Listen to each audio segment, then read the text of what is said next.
Welcome back. Welcome back. In the last session, I shared about meeting Pastor Joe and how he was so burnt out and his doctor had encouraged him to go on a sick leave, and the doctor and other friends had counseled him about possibly changing his pastoral role and finding another career. You see, the problem Pastor Joe had is that he came to the church replacing another pastor who was completely different. The previous pastor was the love of the party, the joy of the party, a social butterfly. He's the kind of pastor that walked around slapping people on the back, telling jokes, and attending every church functions and every church party that could exist. Pastor Joe is completely different. He was reserved, he was quiet. He was an excellent Bible teacher. He was a phenomenal marriage counselor. As a matter of fact, shortly after he came to the church, his reputation spread through the community, and other pastors in the area used to send him couples who are struggling in their marriages. Unfortunately, people in the church began to complain. They called him cold, unfriendly, reserved, and that hurt Pastor Joe very much. He tried to change. He tried to change by being more sociable and more friendly. As a matter of fact, he bought a book about jokes so he can tell more jokes, but his jokes became flat and unmeaningful. People began to call him phony and put on, and that even hurt him even more. You see, trying to keep doing the things he loved, which are counseling and teaching, and as well carrying on the other social functions that he felt he had to do, began to drain him. You see, my friend, Pastor Joe was uniquely qualified for certain roles. Unfortunately, he became victim to what we call title-imposed roles. The objective of the coming short video that we'd like to share with you is to help you appreciate the uniqueness of your strength combinations, and how understanding the uniqueness of your strength combinations can help you in defining your life roles and callings. Take time and listen. We spent the last time talking about your strength, talked about your purpose, we talked about the need to dream, because your dreams will lead you to begin to consider the roles that God wants you to play. See, if you think of a dream, you begin to think of the roles God would want you to play, because your roles are your calling. Your roles are your calling. You know, my friend, you are on a stage performing a drama. God wrote the script already, and He is on that stage, and He's calling you to come and play a role in that drama. And you need to play the best role that you can. And very often your best roles bring together a combination of your strengths. Let me explain what I mean. Every key on a piano has its own distinct tone and its own distinct quality. But when you combine several keys together, they make a chord. And that in itself has a much more powerful impact.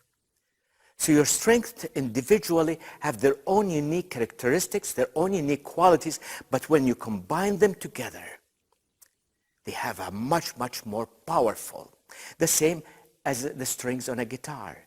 Every one of those strings has its own unique role and its own unique purpose and its own unique tone, but when you combine them together, they bring that richness of a chord. Let me give you an example of what I mean. Some of you may have the strength of belief. Now, belief can be described by a following statement. It's a need to orient one's life around a clear set of values. You have something that you would die for. You believe in it so strongly. That's belief. Now, if we combine belief with futuristic, a fascination with the potential of the future, the ability to dream big dreams. You get a person like Martin Luther King. Martin Luther King. He said, I have a dream that all men would be treated equally. And through that futuristic belief, he changed the course of the United States history. Let's take another example. Take belief, the same need to orient one's life around a clear set of core values. But this time, I'd like to add to it, relator, a desire to get to know people as individual and connect in intimate, personal relationship. You get a Mother Teresa. A Mother Teresa, completely different combination of strengths, completely different mind, and through that combination, she changed the slums of Calcutta, India, and impacted the whole world. Take belief again, the same need to have a clear set of values, but this time we're going to add to it command, demanding, domineering, opinionated, almost confrontational. And you get a Ronald Reagan. Mr. Gorbachev, tear down the Berlin Wall. And through that conviction and that command, he changed the course of history in all of Eastern Europe. What about your combinations? How do they sound? Examine your life relationship and your combination. And you know, your combination is so unique. Your combination is totally, uniquely you. Do you know that according to the scientists at Gallup, they say that the probability that anyone else would have the same five strengths, the five strengths that you got on the strength report, in the same order, you know what's the probability that somebody else would have the same strength in the same order? It is 1 in 33 million. 1 in 33 million. The probability that anyone else would have the same top 10 strength that you have in the same order is 1 in 447 trillion. 1 in 447 trillion. My friend, since the beginning of creation, since the making of Adam, God did not create another person like you. God did not connect another person like you. He sort of formed you in the womb. The Bible says that you were fearfully and wonderfully made. And once you were born, he broke the mold and started all over again. God loves you and created you as a very unique person. Let me give you another set of combinations. The Gallup organization did a very extensive research project, a research project that took 5 years. During that project, they interviewed 20,000 successful leaders. 20,000 successful leaders. The purpose of the project was to identify the 5 strengths that are most likely to guarantee success in leadership. And they published that study in a book called Strength-Based Leadership. So they spent 5 years, interviewed 20,000 successful leaders, hoping to find the 5 strengths that can almost guarantee to success in leadership. Guess what? They didn't find any, because they found that successful leaders had all sorts of combinations of strength. But they discovered through that research that there were 3 common factors, 3 common habits that successful leaders do. All successful leaders focus on their strength and invest in developing their own strength. Successful leaders also surround themselves with people who have their lesser strength and also get to know the people around them. So if you want to be successful in life, whether you're a leader or not, do these 3 things. Invest in your strength, surround yourself with people who have your lesser strength, and spend enough time getting to know the people around you and know their needs. In their research, something else came up that was an interesting discovery for them. They found that the 34 strength themes are grouped into 4 categories. They call them the domains of strength. The domains of strength. A grouping of these strengths were kind of visible in leaders who succeeded because they got things done. And they called that grouping of strength, they called them the executing strength. People who have this group of strength tend to succeed because they have the ability to get things done. Another group of the strength themes were fairly dominant in leaders who had the ability to think strategically, think out of the box, have dreams and future thinking, strategic thinking, and they called this group of strength strategic thinking strengths. Another group of strength tend to be visible and dominant in people who succeeded because they were able to influence others. You see, they don't get things done themselves, but they get other people to get things done.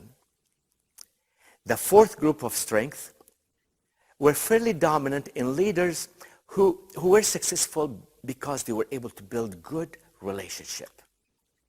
And they put all of these groups, these four groups, into what's called the four domains of strength. And in your book, in the appendix, there's a whole section that describes each of these domains and lists them, and we have them also in your notes. So one of the exercises we'd like you to do is to take your top 5 strengths and mark them on that grid. Don't be surprised if you find that you're fairly dominant in one of these 4 categories or 4 these domains. That will help you think of the roles that you are likely to play with ease and where you're likely to succeed. Now, some of you might find that your strength is spread throughout all of these 4 domains. That's okay. It just means that you have more flexibility than some others who may be more dominant in one area versus the other. So these are all tools to help you think of your strength and the roles you're likely to play. Back in the 1600s, Shakespeare, in one of his plays, said, "All the world's a stage, and all men," and I would add, and women, "we're all players on it. And each one in his own time plays many a part." You see, on the stage of life, you and I play many roles. And very much like this picture, these children on this drama had no control on their roles. They did not know their strength. They were placed there, and quite frankly, while it was entertaining and fun for the adults, it was very stressful for these children. As a matter of fact, that little boy in white standing there, he cried through the whole thing. He was our son at 3 years of age. He never forgave me for putting him into this torture. And sometimes you and I, on the stage of life, feel just as helpless, just as frustrated, and just as confused. And I'd like you to know, this does not please the heart of a living Heavenly Father. How does this happen? Let me introduce you to a concept. We call it title-imposed roles. Title-imposed roles. Now, what do I mean by title-imposed roles? You see, when you're hired for a job, you're given a title. And by virtue of that title, you're given a lot of roles that are imposed on you, that are not in your strength. So supposing you're given the title of a teacher. As a teacher, the school administration have a set of roles and expectations on you that are dictated by the administration needs. The government has its own set of roles and expectations placed on you as a teacher. The parents, they expect you to be an educator, a correction officer, a medical worker, and so on and so forth. The students, they have their own expectations and what roles they expect you to play. And as a result, you try to respond to all of these roles and all of these expectations, and you spread so thin, you become very frustrated and almost burning out. Let me take another title. Pastor. Pastor, that's one of the worst titles, by the way.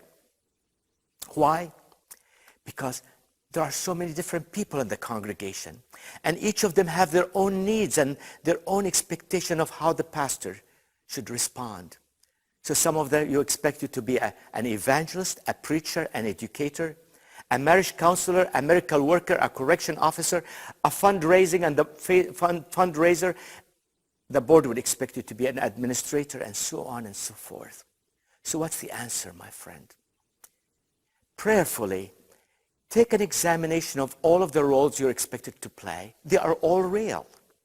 But then, with the help of God, begin to focus on the roles where you are most likely to have the greatest combination of your strength, and the roles where you can play to your strength, and own these roles and begin to prioritize your life around them. Begin to focus on these roles and pray that God would provide others who will complement you in the roles that you can delegate. Just like I shared with you the experience of Pastor Max Lucado and others. And you know, when you stop to think of it, you have more control in the roles that you need to play than you think you do. What do you think, or how do you feel? Supposing Jesus sat beside you and said to you, my child, my friend, what do you think and how do you feel about the fact that you are so unique in your strength combination? How do you think and how do you feel about the fact that there is no one else in the whole world like you? That since the beginning of creation, God did not make another person like you. Supposing Jesus asks you, are you tempted with title-imposed roles? Are you tempted with title-imposed roles? Which title-imposed roles tend to drain you? My friend, supposing you're sitting with Jesus and he would ask you to go back to the list of roles that we have provided for you in your notes. You're going to find a list of roles. And if Jesus were to ask you from that list of roles, can you mark the one role that you would love to play? It's a sample. It's not all comprehensive, but at least it can get you started. Which is the one role that you say, I'd love to play? You see, you and I are all on the stage of life, performing a drama. The script was written by Almighty God, and Jesus Christ is the director, and he's calling you and me to be co-laborers with him. And he says to you, what role would you like to play? Can you mark the one role you'd like to play, and along with Jesus, write a note as to why you'd love to play that role? Let me assure you, it might open your eyes to new opportunities at work or the church where you can play that role. Now, before you leave this lesson, reflect back on the notes, on the video you watched or the notes you read. And what is the most important point you learned? And are you interested in making some changes as a result of what you learned? Why not take time and write a prayer to Jesus? Write a prayer. Thank him for how uniquely you are created. Tell him about the thing you learned and the change you'd like to make. The thing you learned about the change you'd like to make. Over the coming week or so, would you take time to share with a friend about the role you'd love to play in the church or in your community or even at work? Don't be surprised if that opens a possible opportunity for you to be engaged in life or ministry in a unique and wonderful way. May God bless you as you continue the journey of living your strength